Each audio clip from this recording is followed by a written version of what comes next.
তোমরা অনেকে আমার কাছে আমার পুরো বাগানটা দেখতে চাইছিলা।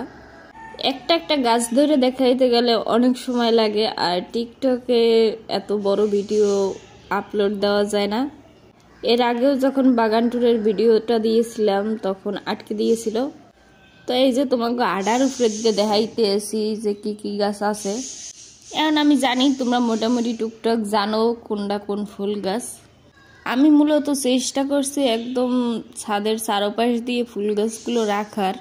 তার একমাত্র কারণ হচ্ছে আমার ছোট মাইয়ে দুইটা, ওদেরকে নিয়ে মাঝে মাঝে আমি ছাদে আসি, তো ওরা যেন দৌড় দিয়ে একদম ছাদের পাশে না চলে যাইতে পারে, সেই জন্য যেহেতু আমার ছাদে এখনো রেলিং করা হয় নাই, তো একদম ছাদের চারিপাশে ঘুরেই আমি আমার গাছগুলোরে রাখছি।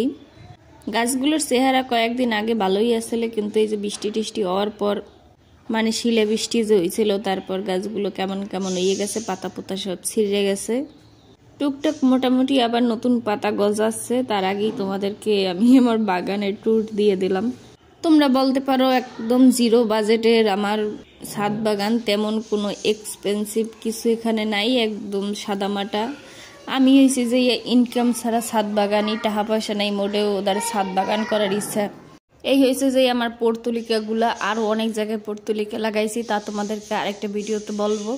এখানে কিছু কাটিং কুটিং আছে। আর এই হচ্ছে মাধবীলতা গাছটা, পাশে আছে একটা নাকচাপা গাছ, তার পাশে আছে একটা কাঠগোলাপ গাছ, আর তার পাশে আছে আমার কর্মচা গাছ। আর ওই যে কিছু কাটিং, খুব বেশি একটা গাছ আমার কাছে এখনো নাই, তবে চেষ্টা করছি সংগ্রহ করার। ওই যে ওই সাইডেও কিছু গাছ আছে। আমি যখন ছাদে উঠি তখন এই জায়গা দিয়ে উঠতে অনেক ভয় লাগে, তো এই জায়গা দিয়েও কিছু গাছ রেখে দিছি। তো এই ছিল আমার ছোট্ট বাগানের ট্যুর।